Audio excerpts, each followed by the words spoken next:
Lagenda Prabu Siliwangi dan Cirebon. Prabu Siliwangi adalah tokoh legendaris yang dikaitkan dengan sejarah kerajaan Cirebon melalui beberapa hal, seperti Prabu Siliwangi memiliki putra bernama Prabu Surawisesa, yang menjadi putra mahkota setelah Pangeran Walangsungsang digantikan karena memeluk agama Islam.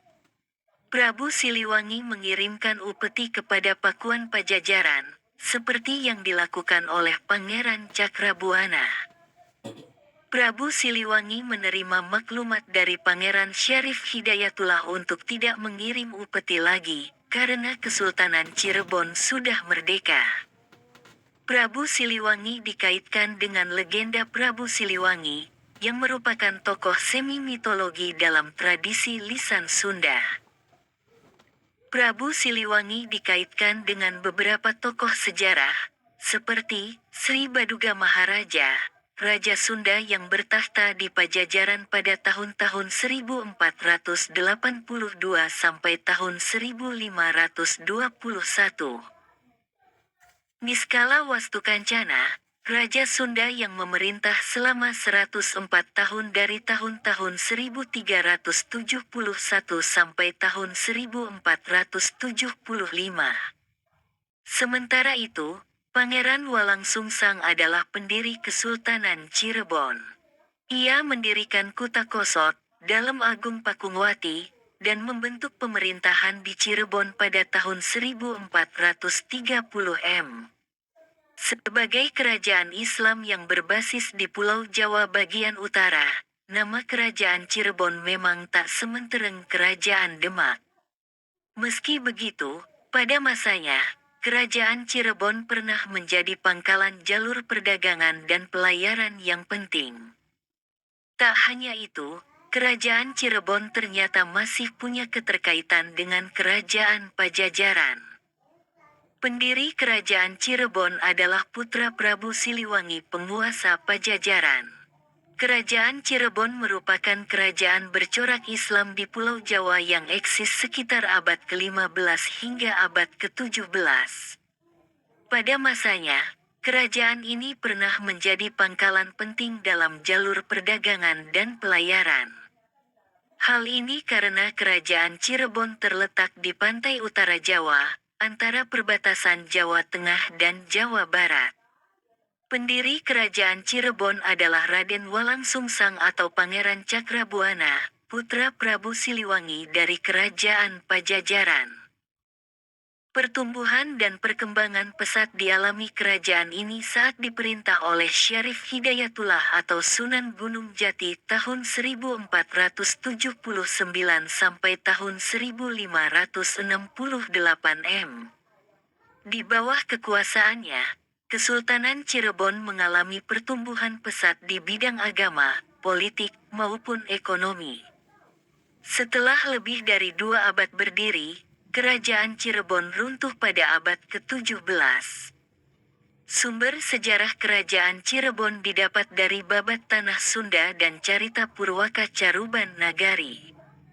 Berdasarkan 2 sumber tersebut, diketahui bahwa Cirebon pada awalnya adalah sebuah dukuh kecil yang dibangun oleh Ki Gedeng Tapa.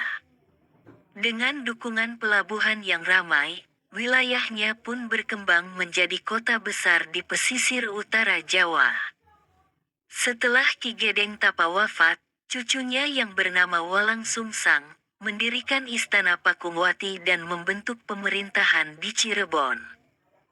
Dengan demikian, orang yang dianggap sebagai pendiri Kesultanan Cirebon adalah Walangsungsang atau Pangeran Cakrabuana. Usai menunaikan ibadah haji, ia dikenal sebagai Haji Abdullah Iman dan tampil sebagai Raja Cirebon pertama yang aktif menyebarkan agama Islam kepada rakyatnya.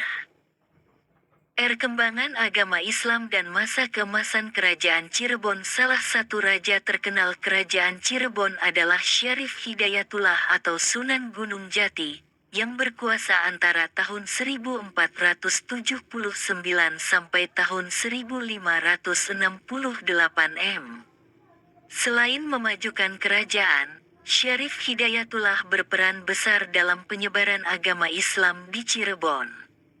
Pada masa pemerintahannya, ia banyak menaklukkan daerah di Pulau Jawa untuk kepentingan politik dan menyebarkan ajaran Islam.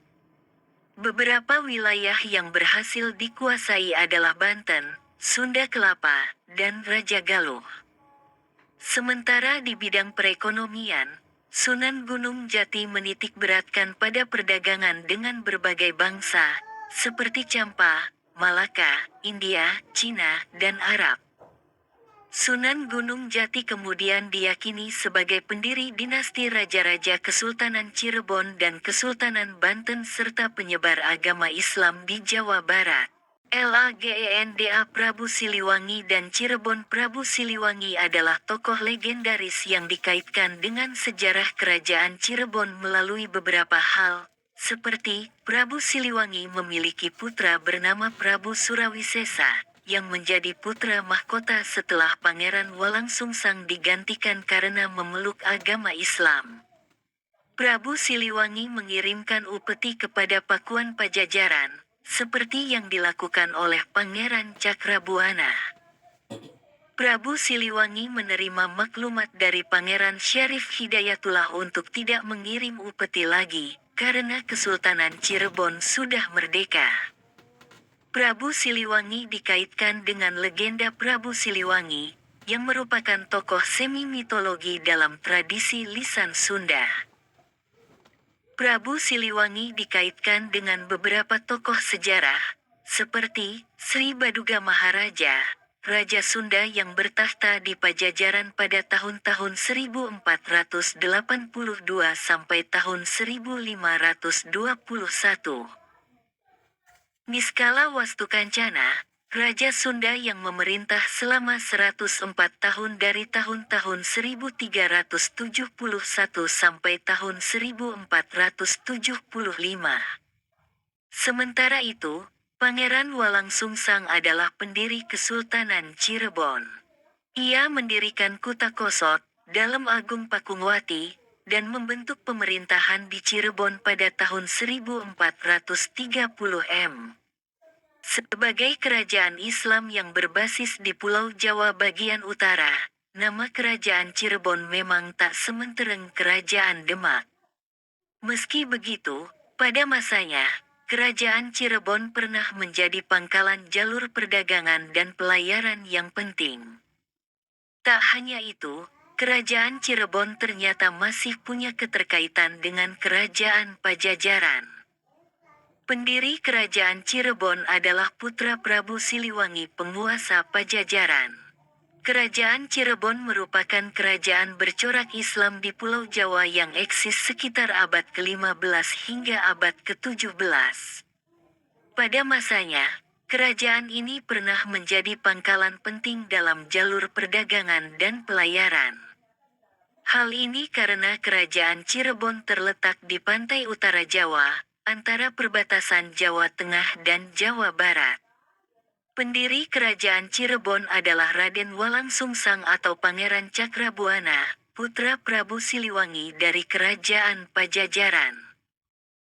Pertumbuhan dan perkembangan pesat dialami kerajaan ini saat diperintah oleh Syarif Hidayatullah atau Sunan Gunung Jati tahun 1479 sampai tahun 1568 m. Di bawah kekuasaannya, Kesultanan Cirebon mengalami pertumbuhan pesat di bidang agama, politik, maupun ekonomi. Setelah lebih dari 2 abad berdiri, kerajaan